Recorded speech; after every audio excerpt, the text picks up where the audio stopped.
non mi avete mica fatto venire da Torino con tutta la difficoltà di questo viaggio solo per stare qui con una fotografia. Avete voluto la bicicletta a pedale rette. Perché? No, io sono naturalmente, devo intanto ringraziare molto Stefano perché questa ricostruzione che lui fa della mia interpretazione di Nietzsche, che del resto non è la sola cosa che mi interessa, ma stavo pensando di proporre per lui una definizione tipo un Lukács italiano. Ma perché? Sì, nel senso che questa storia della mia M maiuscola, interpretazione di Nietzsche è però una storia della sinistra italiana negli anni dal 68 in avanti, c'è poco da friggere, e quindi io stesso sono colpito da questo parallelismo e mi sembra che valga la pena che la gente che voi stiate a sentire questo, non tanto perché vi interesso io, naturalmente a me interessa soprattutto io stesso, ma perché è una storia della problematica della sinistra tra il riformismo, la fallita rivoluzione del 68 e tutto questo. Quindi il merito di Azzalan non è solo che si sia occupato di me, cosa che è già un merito fondamentale, ma soprattutto di aver collocato questa faccenda su uno sfondo di storia della cultura italiana e della politica che mi sembra a me stesso,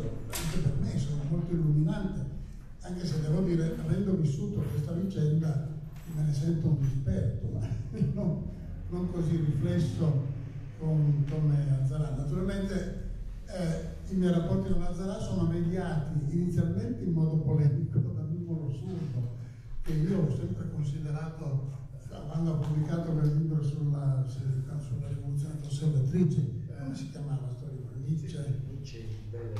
Nietzsche, Belle Aristocratiche. L'ho trovato, ma come si permette questo sciagliato? Però devo dire, adesso sono diventato un suo fans, come si dice, sbagliando il plurale. E addirittura temo di essere diventato più stalinista di lui, cosa che effettivamente anche lui non si può porre. Non è facile. Devo dire, lo dico fin dall'inizio, anche perché ho tentato di ordinare tutte le cose che mi venivano suggerite in questo dibattito, ma sarà un po' disordinato, ma è tanto più divertente in fondo. Dunque, io posso essere comunista oggi perché non sono mai stato, prima di tutto. Nel senso che io ero un bravo giovane cattolico, cresciuto nell'azione cattolica, diventato dirigente diocesano. È vero, arrestato davanti alla RIM nel 1957, vedere l'unità nel 2-3 dell'inizio di maggio del 1957, c'è una mia bella foto con faccia da bambino seguito da altri ancora più bambineschi che dimostro contro la Fiat e vengo subito arrestato. Naturalmente Vittorio Risel, che era lì con me, stuzzica tutto. Vittorio Risel era molto divertente, era uno che inventava delle cose tipo l'enciclica Quanti Castori. Io dico, ma scusa, ma ti hai letto la Quantica Storia? Non è mai esistito, ovviamente. E allora mi fa recitare dei versetti del Vangelo sul camion della polizia, dice cosa dice il Vangelo, beati voi. Allora io recito il pezzo del Vangelo di San Matteo, non so, beati voi quando vi perseguiteranno. L'unità del giorno dopo c'è giovane cattolico arrestato davanti alla RIM mentre recita versetti del Vangelo. Insomma, cosa divertente. Paietta che mi dà la tessera d'onore della FIGC, sono cose che ricordo bene, ma non ero mai stato comunista perché ero un bravo cattolico e anche perché c'era Stalin, devo dire. Tutto non so neanche, dopo la ricostruzione che Lossurdo ha dato del rapporto Khrushchev, io non so neanche bene se avevo ragione a non essere comunista allora, comunque non lo era, insomma, c'è poco da dire. Voglio dire, questo è un ricordo interessante perché sono sempre stato un catto comunista che non leggeva tanto Marx, sono solo sempre lì fermo al filo di Refe, di MD, di tutte queste cose. Io con Drisse, sì, li ho a casa effettivamente, ma non sono mai riuscito a aprire più di 2 o 3 pagine, quindi sono di un'ignoranza marxiologica assoluta. Marx 21 forse rivelerà questo, saltiamo Marx 19, Marx 20, io mi metto contro con le lezioni precedenti. No, però diciamo la verità, voglio sottolineare questo anche perché l'ispirazione originale della mia ricerca su Nietzsche era che io cercavo un pensiero antimoderno che non fosse reazionario, che non fosse il ritorno alla neoscolastica. Io sono cresciuto con maestri tomisti anzi cioè neoscolastico, ma scolastico, non neo, e che vuol dire proprio incazzatissimi contro ogni aggiornamento. E quindi io faccio questa, per esempio faccio la tesi di laurea con Parison su Aristotele e la Poiesis, che era tutto un discorso che si inseriva nella modernizzazione dell'aristotelismo, che adesso non saprei, ma comunque faccio di Aristotele uno storicista, cosa che mi obietta anche Viano quando siamo lì, vabbè, lasciamo perdere. Vado in cerca, dopo la laurea, di pensatori che mi permettano di non essere un conformista catto neotomista e anche di corrispondere alle mie esigenze politiche, perché non so, portavo la pasta alle vecchine nelle soffitte come la conferenza di San Vincenzo, ma credevo anche che bisognasse superare quella fase di pura elemosina per fare qualche trasformazione.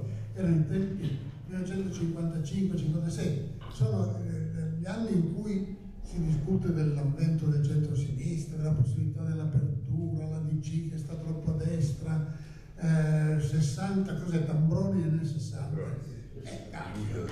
Io vado, imparo lì che non bisogna mangiare prima delle manifestazioni perché se ti sparano nello stomaco, se è vuoto si rimargina più in fretta. Questa è la mia esperienza degli anni 60. E intanto però effettivamente mi laureo con Parison, vinco persino il concorso accademico lì, ecco, me l'ha rimproverato ripetutamente, perché gli ho detto, sai che io dopo il 68 sono uscito maoista. Dice sì, però anche in cattedra. Mentre lui non aveva vinto quello stesso concorso che ho vinto io, perché Parison aveva costruito una maggioranza cattolica a mio favore e io sono andato, no, vi racconto queste cose così si alleggerisce un po' il discorso, si allunga. Vado da lui, dopo che mi ero pigliato l'ulcera perché stavo dalla parte dei baroni, perché ero già assistente, professore, cioè tutti i miei amici stavano con i contestatori, mi metto a letto nel dicembre del 67, mi viene l'ulcera, sangue, bla bla bla bla, 3 mesi di ospedale, lontano dall'agitazione studentesca, divento maoista. Allora si dicevano maoisti, tutti quelli che erano a sinistra e non erano del PC, non erano filosofietici. Torno da Parison e gli dico, guardi professore che sono diventato maoista. Dice, ma come adesso me lo dici? Ma è successo ieri. Ero appena arrivato dalla mia convalescenza a Sanremo, 13 maggio 1968, un appunto che ancora conservo, una cosa di un'ingenuità. Perché Mao? Perché Mao? Perché tutte le obiezioni che noi diciamo democratici, come Parison che aveva fatto la resistenza, tra l'altro non era un destrorso, era un liberale, un cattolico liberale, avevamo contro il comunismo, erano contro lo stalinismo, ma c'erano in Marcuse nel libro Soviet Communist che io mi ero letto, non era ancora stato tradotto, mentre avevo letto con l'ulcera sanguinante, con il ghiaccio sulle trippe. E questo, comunque lì Parison ha tenuto duro, era un vero liberale, diceva, adesso non ti posso piantare lì. Sicché io subito dopo aver vinto sono andato, nel concorso sono andato nel 69 a una riunione di docenti cattolici presieduti da Del Noce, Gabriele Lombardi, Sergio Cotta, che se chi di voi li conosce sa questi nomi, erano persone degnissime, ma certo tutt'altro che sinistra. Io faccio una relazione intonata a Bloch, intitolato che il Dio altro, radicalmente altro di Barth, è in realtà il futuro di Ernest Bloch. L'unico che mi difende in quell'occasione, non so perché era già molto anziano, forse, ma non credo fosse del tutto rimbambito, era Santino Caramella, che in quella riunione dice, no, ma cosa dice, eccetera. Tutti gli altri mi coprivano di sguardi di commiserazione. Ok, però diciamo l'ispirazione base di tutto questo discorso era andare in cerca di una alternativa antimoderna che fosse soprattutto un'alternativa all'organizzazione razionale industriale della società, eccetera. Quindi c'era di mezzo anche un po' di conservatorismo. Io quando vado in Germania a studiare nel 63, 62, 63, 64, quando apro Hölderlin in tedesco mi viene proprio come il batticuore, perché sono cisto, forse sono diventato un germanofilo. E leggo naturalmente Heidegger, ci do dentro così. Chi è che mi ha convertito tra l'altro ad Heidegger? Nietzsche. Perché? Io avevo cominciato a studiare Nietzsche su suggerimento di padre, dice cosa vuoi studiare Adorno, non mi ricordavo un attimo prima, studia Nietzsche, sostanzialmente. Però non aveva una certa riserva contro i suoi contemporanei, dice come allora studia me. Adorno me li insegna, sta a Francoforte, non rompe.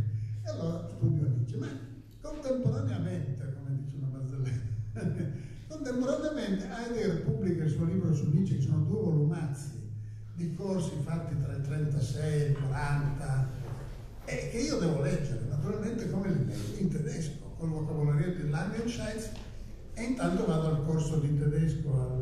Comunque, dovendo studiare Nietzsche, non potevo ignorare Heidegger e ho cominciato a studiare Heidegger. Io ho sempre studiato tutti insieme.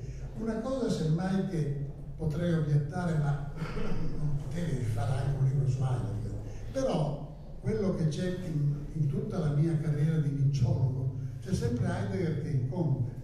E anche nelle svolte politiche, per esempio, io sono un po', non tanto paradossalmente, convinto che Heidegger ha fatto bene a diventare nazista. Ma come? No, non proprio così, ma certo negli anni 30, quando nasce il nazismo in Germania, tanto la Germania è in quello stato in cui l'ha ridotto il trattato di Westfalia, Westfalia è un accidente, insomma le riparazioni, l'inflazione. Heidegger, Gadamer mi raccontava che quando lui è andato a Marburgo, ai tempi di Heidegger, di Kuhlmann, eccetera, si riunivano a turno nella casa di uno di loro, perché per non consumare la luce avevano una candela, leggevano Guerra e Pace, che per preparare il sonno andavano benissimo, e mangiavano pane e latte, cioè erano allora, come dire, io non dico che il nazismo fosse il rimedio a tutto questo, ma capisco che Heidegger, non solo per ragioni pratico-politiche, ma per ragioni teoriche, in quanto ha sbagliato. Perché diventa nazista? Diciamolo subito. Perché si è illuso di essere come Hölderlin, cioè si è illuso che fosse vero quello che pensavano i pre-romantici tedeschi, che la Germania, essendo un posto, uno dei più arretrati d'Europa rispetto agli altri, fosse la nuova Grecia, realizzasse quel ritorno al prima della società socratica razionalizzata, anglosassone, soprattutto anglo e francese, razionale, eccetera, eccetera. La Germania era ancora un paese feudale di piccoli principati, ed è allora in base a quest'idea lui nel 30, quando si leggete Introduzione alla metafisica negli anni 35, 34, 35, l'ultima parte è tutta su il fatto che ci sono questi 2 colossi, la Russia sovietica e gli Stati Uniti capitalisti, l'Occidente capitalistico, e la Germania aveva una missione originale da compiere.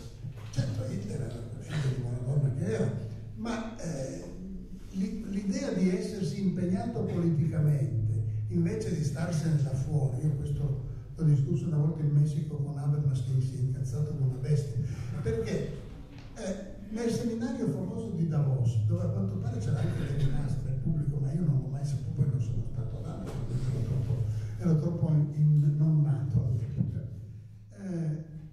C'era Heidegger che discuteva con Cassino.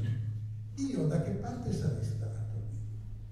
Dalla parte di Heidegger, che arrivava dalla Foresta Nera, era un proletario, anche se come dire, faceva anche molta scena intorno a questo, ma Cassino era un elegante ebreo di Amburgo, molto per bene, che tra l'altro poteva anche permettersi di essere illuminista, eccetera.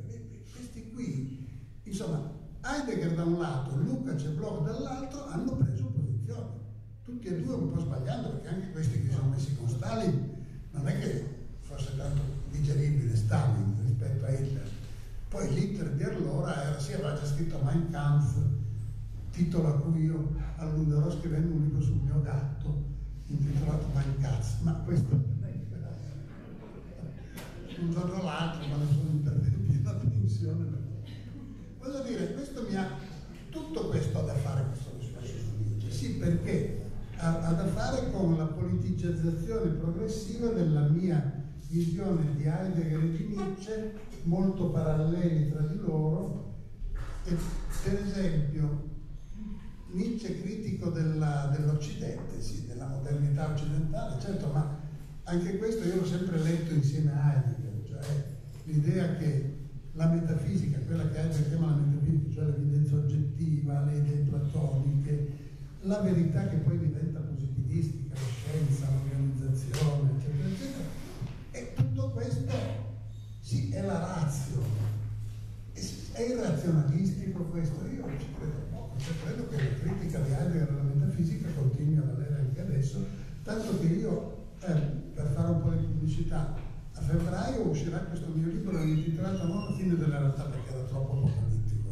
Ho pubblicato da poco un libro intitolato Addio alla verità, sempre pubblicò anche La fine della realtà, mi mandavano quelle armi da suicidio. Si chiamerà Della realtà, che è il titolo di uno dei due corsi che sono compresi lì dentro, uno tenuto a Lovagna e uno tenuto in Scozia, degli Informations, che è un po' più, come dire, un po' più ragionevole. E questo libro no, vi invito a leggerlo, perché purtroppo tutta sta roba qua che Stefano ha messo insieme è una specie di autobiografia per me. Non posso venire qui e dire sì, ci sarebbe una pagina tale e mi tirate per i capelli a raccontarmi. Quindi, però allora, bene, prima fase, Nietzsche è esistenzialista, giusto? Corrispondeva già però alla posizione di Heidegger, che diceva bisogna leggere Nietzsche come un filosofo, addirittura come se leggessimo Aristotele. Cioè è un momento della storia della metafisica. In quel momento era importante, per Heidegger lo era di più perché stava in Germania, eccetera. Ma insomma, io avevo letto la letteratura nicciologica del dopoguerra, cominciava l'edizione con i Montinari dell'opera di Nietzsche, cominciata a metà degli anni 60 circa, o prima, un po' dopo, poco prima del 68 tra l'altro. Cosa interessante, perché c'era una visione più tollerante rispetto a questi pensatori tedeschi maledetti, compreso Heidegger. Chiodi, traduttore di Essere Tempo, aveva tradotto già Holzweg, Sentieri interrotti, che stava in un cassetto e non usciva. Diceva, come andiamo a pubblicare questa roba di questo fascistone? Intanto, contemporaneamente, Einaudi rifiutava di pubblicare l'opera completa di Nietzsche, nasceva la casa editrice Adelphi, che cominciava a pubblicare Montinari e Montinari, tra l'altro, diciamo, a titolo, con tutto il rispetto per Montinari, di cui ero amico, aveva avuto l'autorizzazione ad andare negli archivi Nietzsche a Weimar, Germania Est, perché ai tempi dei fatti di Ungheria era rimasto col PC ed era corrispondente dell'unità in Germania. Quindi il destino di Nietzsche. No, ma era uno duro. Sì, era un duro. Si fidavano di lui i sovietici e i tedeschi dell'est. Che va benissimo, nel senso che omnia cooperantur in bonum. Nietzsche è stato introdotto criticamente, testualmente in Italia per merito del comunismo della Germania Est. Qualcosa sarebbe successo lo stesso, ma in ogni caso, come vedete, i rapporti con la sinistra. Primo momento, una sorta di rifilosoficizzazione di Nietzsche, come giustamente messo in luce. Secondo, è il Nietzsche rivoluzionario del soggetto alla maschera. Cosa succede al sottoscritto in quegli anni? Rischia persino di diventare marxista-leninista, perché nel 68, 69, 70, dunque io ho vinto il concorso e lì come ragionevo, di certo non sono riuscito mai visto, ma anche ordinario. Poi i miei allievi con cui sono più vicino sono tutti amici di Settembre Nero, di tutta gente veramente. Ne porto due una volta a una cosa a Reggio Emilia, a un congresso dell'Istituto Banfi, e gli danno la stessa stanza, dormono nella stessa stanza, la mattina alle 5 fa irruzione la polizia, perché uno di loro era schedato come possibile terrorista, l'altro naturalmente si incazza molto, ma perché lo svegliano malamente. Ma no, per dire la gente che mi frequentava a quell'epoca, sempre in nome di questo Nietzsche di sinistra. Io faccio i primi corsi di estetica nel 69-70, quando divento ordinario, su Bloch per esempio, sullo spirito dell'utopia, arte avanguardia, tutte queste cose qua. E sono quel periodo per me è un periodo decisivo. Mi augurerei a tutti quelli di voi che sono ancora in età di viverlo, perché il 68 ha questo di bello che uno comincia a fare la propria rivoluzione individuale, pensando di fare anche la rivoluzione universale. Tutti i ragazzi che dormivano nell'università nel 68 non è che di notte stessero proprio a recitare Rosario. Io conosco svariati figli dell'occupazione perché erano anche imprudenti, come dire. E questo secondo me era molto importante, era quella specie di momento magico di cui parlava Sartre nella critica della ragione dialettica, la presa del Palazzo d'Inverno, quando c'è il momento di fusione, la fusione rivoluzionaria, tutti fanno la storia facendo la propria storia, cosa che invece l'alienazione capitalistica ci vieta sempre, nel senso che voi fate la storia ma non sapete, c'è l'astuzia della ragione, non sapete perché lo fate, servite al capitale, servite a questo o quello, eccetera. E questa è la fase del 69, effettivamente il libro su Nietzsche, io tra l'altro lo trovo affascinantissimo, grazie, perché l'ho preparato in anni di appunti e l'ho scritto in 40 giorni, come farebbe Gesù sul monte dove porta il demonio. E questo secondo me è stato molto bello. È stato il momento in cui si preparava il 77, il libro esce nel 74, ma io lo finisco nel 72, poi vado in America a insegnare per un paio d'anni, anche lì incontro i traduttori di Derrida, vado a contestare Nixon all'inizio quando prende nel gennaio del 73, quando Nixon diventa presidente per la seconda volta, credo. Io vado a Washington col pullman che parte da New York dove si fuma, praticamente io non ho mai fumato neanche sigarette. Lì credo di essermi avvelenato di marijuana perché era tutto fumo secondario di questi sciagurati rivoluzionari fumanti. In mezzo a cui c'era il traduttore della scrittura della differenza. Scusate, racconto degli aneddoti, ma tanto l'essenziale l'ha detto Stefano Zaraio. Sono qui solo per illustrare con qualche fotografia e qualche vignetta il libro di Zaraio. E poi in questo periodo cosa succede però? È molto legato alle prospettive. Sul terzo periodo hai le tue opinioni e qui diventi un po' Lukács italiano che ha tutti i diritti di essere. Perché io divento, dunque intanto cosa capita? Capita che i terroristi o diventano terroristi e piano piano vengono sterminati oppure diventano autonomia. E l'autonomia era, diciamo, un pensiero radicale di estrema sinistra, per cui io teorizzo anche la mossa del cavallo, cioè è inutile che tentiamo di fare la rivoluzione a testa bassa, tanto ce n'erano, è tutta la ragione per cui anche oggi non credo tanto alla possibilità della rivoluzione, perché adesso sono più forti di noi, appena tirate fuori la testa del tombino, fuori. E lì insisto molto su un concetto di Heidegger che si chiama Verwindung, che è una cosa che lui oppone all'Überwindung. L'Überwindung vuol dire superamento. Verwindung vuol dire tutto e niente, nel senso che io lo interpreto come se fosse distorsione, distorcimento. Anche Derrida ha preso un po' questa roba, non da me, ma ha preso questa via a un certo punto.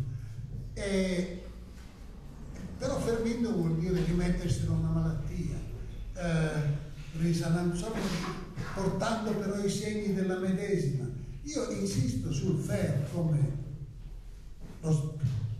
il distorcimento e sostengo che l'unico modo di stare nella situazione attuale non è quello di illudersi nella rivoluzione, perché poi si rischia quello che mi diceva quell'epoca era 20 anni di guerriglia, poi 40 anni di stalinismo. E questo che vuoi? Forse non tanto. Alcuni miei allievi che venivano arrestati come fiancheggiatori, eccetera, scrivevano poi dal carcere delle lettere che io vedevo, perché altri a cui loro scrivevano me ne mostravano, terribilmente, come dire, assai poco nicciane, cioè da superuomo rivoluzionario, sacrificale. Questi, capite, che si fingevano operai, prendevano un piccolo appartamento in periferia con, credo, soldi presi dalle sprovviste proletarie, partivano tutte le mattine con la bicicletta e il baracchino, fingendo di andare a lavorare alla Fiat, e intanto prendevano gli orari degli ingegneri della Fiat e li sparavano loro ai piedi. Era il loro compito rivoluzionario, ma mi sembrava, ma sarebbe questo il tuo oltreuomo, questa roba qui che Nietzsche vorrebbe costruire? Cioè, ho avuto una crisi nei confronti di questa etica rivoluzionaria, è vero, e sono diventato però un neocapitalista, questo non saprei, devo dire sì, molto di quello che si è chiamato pensiero debole sembrava legato a questa roba qua. Forse è vero, se pensate alla mossa del cavallo, trovate poi l'idea che nella tarda modernità il libro più significativo mio da questo punto di vista è La società trasparente, che è l'idea che il mondo dei media sia tendenzialmente un mondo di libertà. L'esempio che mi facevo allora, che ripetevo sempre, era: ma se domani il Corriere della Sera viene venduto ad un gruppo tal dei tali, esce la notizia sul Corriere della Sera. Cioè, come dire che c'è una sorta di potenza autodemitizzante dei media, cosa di cui credo sempre meno. E effettivamente nella seconda edizione della società trasparente io scrivo anche un capitolo intitolato I limiti della derealizzazione, perché nel frattempo Berlusconi ha vinto le elezioni. Che vuol dire? Col cavolo che la mediatizzazione universale, l'interpretazione, le notizie, eccetera, ci libera, perché c'è sempre qualcuno che stringe la cosa dal punto di vista della proprietà, dei media, delle televisioni, eccetera, eccetera. Così è vero, il postmoderno era il sogno, che non era tanto lontano dal marxismo, nel senso che il capitalismo cresce dentro di sé proprio carnefice. Ora, la società mediatica comporta la possibilità di una moltiplicazione di fonti di informazione che tendenzialmente è liberante. Il giorno che avete un solo televisore in casa credete che sia l'altare di San Pietro, se ne avete 50 ve ne fregate, passate da una stanza all'altra, però bisogna che siano 50 davvero e non siano 50 che ha tutta una sua motivazione teorica. Heidegger, l'essere che si annuncia ma solo. Quindi il pensiero debole, che ha tutta una sua motivazione teorica, Heidegger, l'essere che si annuncia ma solo come già passato, Heidegger che dopo il nazismo, Heidegger non dice mai che finalmente è arrivato alla verità, cambia solo posizione. Cioè, se riflettete sul processo di Norimberga, che è la premessa logica dei bombardamenti dell'Iraq, sempre in nome della democrazia, vi rendete conto che quello è l'universalismo del capitale, è l'universalismo della potenza dominante, l'universalismo dei vincitori. E io naturalmente sarei stato d'accordo di sparare direttamente a Goebbels e a Göring, ma senza star lì a pretendere che noi rappresentavamo l'umanità e loro rappresentavano la barbarie, perché questo era l'inizio della lotta dei buoni contro i cattivi che Reagan e gli americani continuano a tentare di spacciarci. Terzo momento, pensiero debole e rivoluzione. Ho alluso al mio libro della realtà che uscirà fra poco, perché uno dei suoi saggi del capitolo intitolato Pensiero debole, pensiero dei deboli.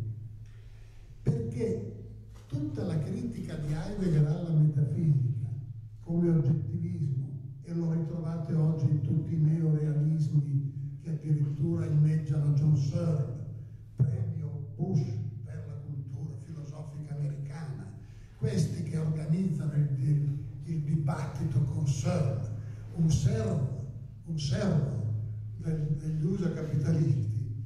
Questi sono i realisti, e questo realismo che si sta tentando di spacciare in Italia contro il pensiero debole, l'ermeneutica, la turpitudine di questa interpretazione che non permette alla verità di farsi vedere, è semplicemente un pensiero anti-autoritario.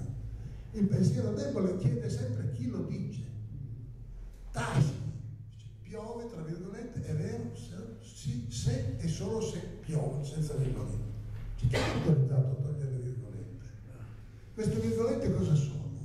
Beh, sono delle frasi, ma anche la seconda, il secondo piove, lo dico per quelli che sanno queste cose, se no adesso vorrei raccontarvi tutto, ma vi pare che ci sia qualcosa di più assolutamente banale al mondo di dire piove, tra virgolette, è vero, se e solo se piove? E con questo voi volete impormi la verità di John Searle, ma andate al diavolo, sono tutti figli di buone nonne.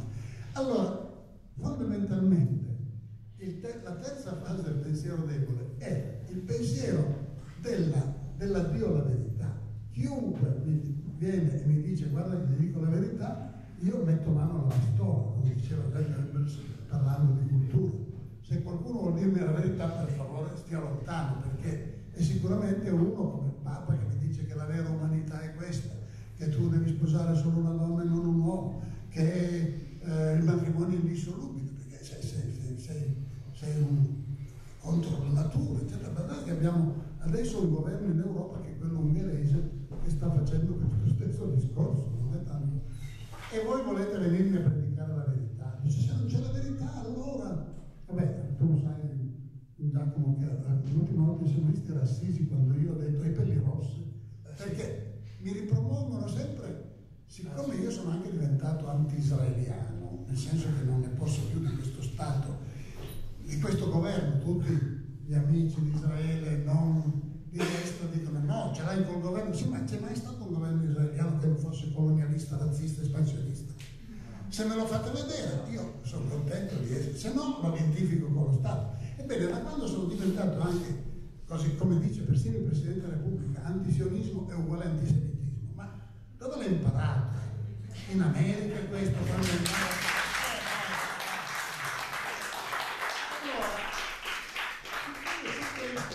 quando si discute sulla verità, dice, ma allora anche l'Olocausto? Dico, sentite, proviamo a non parlare dell'Olocausto, parliamo dei pelirossi americani, che sono stati arcisterminati. Io non voglio colpevolizzare gli americani, porco Giuda, è possibile che dobbiamo sempre solo parlare dell'Olocausto? E adesso incombe su di noi il 27 gennaio. Per carità, io sono convinto, potremmo ricordarci anche di tutti i pelirossi, di tutti i gay, di tutti gli anarchici, sterminati nei campi di sterminio e non solo della Shoah. Ripeto, io sono cresciuto nel culto dello Stato di Israele, sono stato dei visitatori, sono andato persino con Convegno su Nietzsche, uno dei primi che si sono fatti in Israele, organizzato, c'era Golomb, Yovel, ma c'era anche Kaufman, che era il grande nicciologo americano di origine ebrea. Beh, bene, però adesso basta, ragazzi, con questa storia che noi abbiamo avuto l'Olocausto e possiamo sterminare un'intera popolazione a Gaza perché quelli hanno mandato un razzetto, una di queste cose che sembra tac, come una puntina in una chiappa. E insomma, io guardo, non voglio abbandonarmi a quello, ma siccome c'è Giacomo che rappresenta, io stesso sono ebreo, lo ripeto, il cognome Vattimo in calabrese allude a Battimo, e Battimo vuol dire battesimo, e quindi si chiamavano Vattimo dei marrani, come quello sciagurato lì che arriva a chissà dove. Quindi e questo è bello, perché come le barzellette contro i gay le possono raccontare solo i gay, così avercela con Israele possono solo gli ebrei. Bene, io ho il diritto di parlare male dello Stato di Israele, perché probabilmente non lo faccio anch'io quello, non lo faccio anch'io. Non lo so, capite? La parola comunità ebraica italiana è un po' più sensibile a questo. Io neanche con l'Herbert, che pure uno con cui condiviso per tante cose, eccetera, responsabile della mia elezione in Europa, perché lui mi aveva spinto a candidarmi. Dunque, terzo momento, c'è questa storia qui della verità, che adesso è molto un dente dolente, perché un mio allievo, il Signore Donne in Gloria, quando tirerà Maurizio Ferrari, è in piena crisi edipica, cioè ogni volta che deve dire qualcosa dice sciocchezze filosofiche, 2 punti, e poi riporta il mio pensiero. Questo è fondamentalmente il suo atteggiamento. Io gli voglio un bene dell'anima, naturalmente me ne risento molto perché siamo tanto amici da tanti secoli. E lui però adesso organizza i convegni con John Searle, con queste palle gigantesche, questa roba senza senso, che è solo il realismo del capitale, cioè è la restaurazione montiana bancaria della nostra situazione. Lo so che non c'è grande speranza per il futuro, per questo io dice vabbè, una cosa che voglio dire concludendo, perché poi vi lascio domandare quello che volete se avete il coraggio, o se non ci cacciano via. Che cosa sono io adesso politicamente? Sono un neoliberista? No, e perché non sono un neoliberista? Perché se rifletto sulla lotta contro la metafisica di Heidegger, devo riconoscere che chi sta contro la metafisica di Heidegger? I deboli, certo non i vincitori. Per questo chiamo il pensiero debole il pensiero dei deboli. Se andate da qualcuno che occupa una posizione di potere, o anche i grandi quotidiani, la verità non c'è, è tutta questione di posizioni. Ma cosa dice lei? Ma come si permette? Se andate da un rivoluzionario, lui dice, ma certo, lo so benissimo che quello che mi ammannisce il Corriere della Sera o la Repubblica, eccetera, sono le posizioni delle banche mondiali. Grazie. Allora, cosa è il pensiero debole? È l'idea di chiedere chi lo dice, è l'idea di sospettare sempre in nome di che lo demitizzerai? Non lo so, certamente non in nome della verità assoluta. Lo demitizzerò a nome, e non in nome, a nome di quelli come me. Scelgo da che parte stare, certo, lo so benissimo che è così.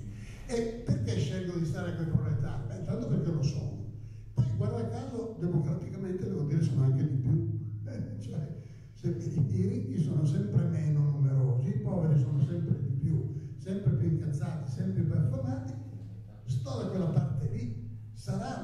Dice sì, d'accordo, ma la verità è quella lì, la verità è quella che vi fa liberi, come dice il Vangelo, non certo che sapendo quanto fa 2 più 2 voi siete più liberi. Siete più liberi solo perché potete rivendicare il salario che vi devo, ma non certo perché è così bello contemplare la verità. E in paradiso contempleremo la verità. Ma che cavolo volete che sia? Persino la dottrina cristiana della Trinità prevede che stare sempre lì a contemplare la verità sia noioso. Per fortuna sono in 3 che se ne dicono di tutti i colori, vanno, vengono, sono un dialogo, sono una sorta di banchetto e convito platonico, ma non certo il contemplare la verità. E quindi la verità, come direbbe Patti Bravo, mi fa male. La verità mi fa malissimo. La verità perché è sempre maneggiata dai padroni della verità, da chi... Noi siamo per una... Dice, ma allora sempre lotta di tutti contro tutti? No, ci possiamo davvero decidere che è meglio mettersi d'accordo piuttosto che andare in giro sempre armati e pronti a sparare. Ma certo non venite a dire che ci siamo messi d'accordo perché abbiamo trovato la verità. No? Abbiamo trovato la verità perché ci siamo messi d'accordo. Al di là di questo non c'è nulla.